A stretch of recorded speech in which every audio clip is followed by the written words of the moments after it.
Question says, Assalamu alaikum wa rahmatullah. I have a question about the sunnah of wearing a topi and thawb. Perhaps they meant to say Kufi. Topi, huh? Says here, is it rewarding to do so? Is there a hadith about it? I want to start wearing them, inshallah. Wa alaikum assalam wa rahmatullahi ta'ala wa barakatuh. In my limited knowledge, I don't know of a hadith that gives us a virtue of wearing a thawb. A virtue of wearing thawbs. An excellent merit, a good deed, a hasana about wearing a thawb, in my limited knowledge. The Prophet ﷺ, he dressed in a certain way, in a certain fashion, and so did the Sahaba. There were certain types of clothes that the Prophet ﷺ was fond of, such as the qamis. And the qamis is similar to a thawb.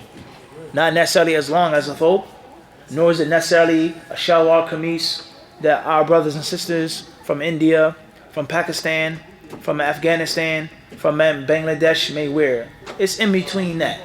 It's a long piece of clothing that's put on from the shoulders that hangs and covers most of the body, 3/4 of the body. The people nowadays say that's a qamis. And that was the Messenger of Allah ﷺ's fondest piece of clothing. The Prophet ﷺ also wore different things. Hulla, a mantle. He wore different types of clothes that were long that covered the body. And that was also from the tradition and the custom of the Arabs before Islam, the pagan Arabs. But it wasn't something, as we said, that was abolished.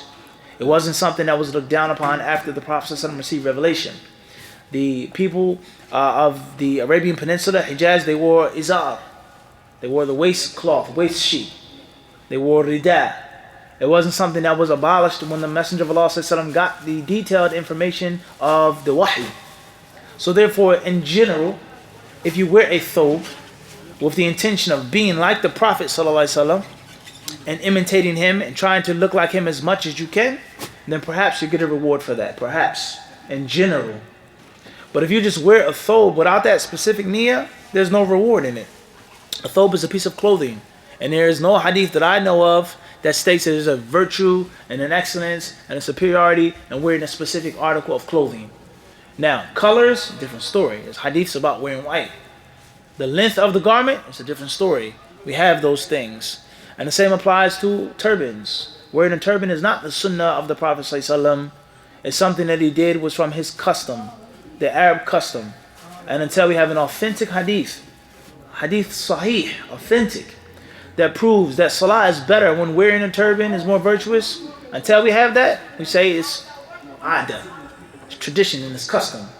But wearing clothes of the Muslims, we said that's generally better.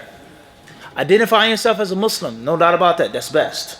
It's well known that the Muslims wear this type of clothes. The Muslims in Africa, they wear these types of turbans, the tawariq.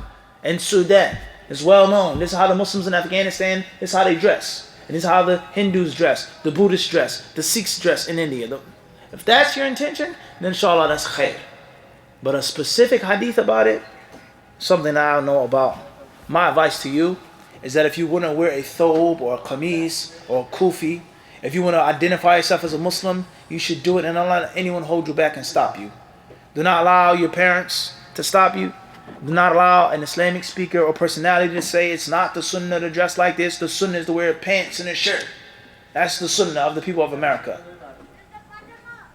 I don't advise you to take any of those statements. And if you want to identify yourself like a Muslim, regardless whether the clothing is from India or Africa or Arabia, but it's known to be associated with Muslim in Islam, that is what you should do. Bidnillahi ta'ala. Wallahu a'lam.